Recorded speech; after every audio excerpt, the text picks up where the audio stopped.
La sortie du procureur permet d'avoir une vue plus claire et maintenant d'attendre la suite. Il est évident que la Constitution prohibe toute remise en cause de l'ordre constitutionnel.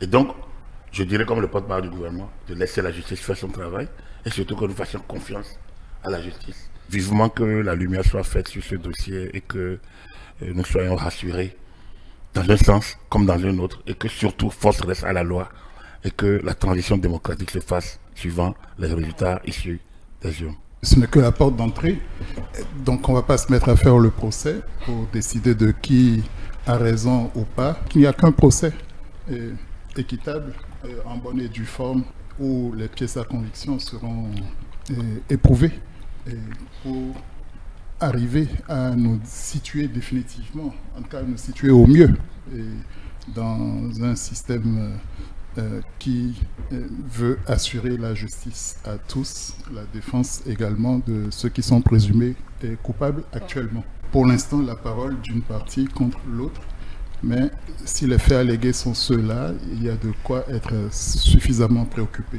par la stabilité du système démocratique et du régime en place. Je voudrais en appeler à cette étape-là. Vous devez travailler politiquement auprès des citoyens de notre pays et un jour, arriver à les convaincre lorsque les échéances passent pour pouvoir conquérir le pouvoir dans notre pays. C'est le principe sur lequel nous sommes assis. Et en attendant que le dossier n'évolue, j'aurais bien voulu que la suite judiciaire infirme ce dont on parle ce soir et je serais encore plus fier de mon pays. Mais s'il arrivait que c'est confirmé, c'est malheureux.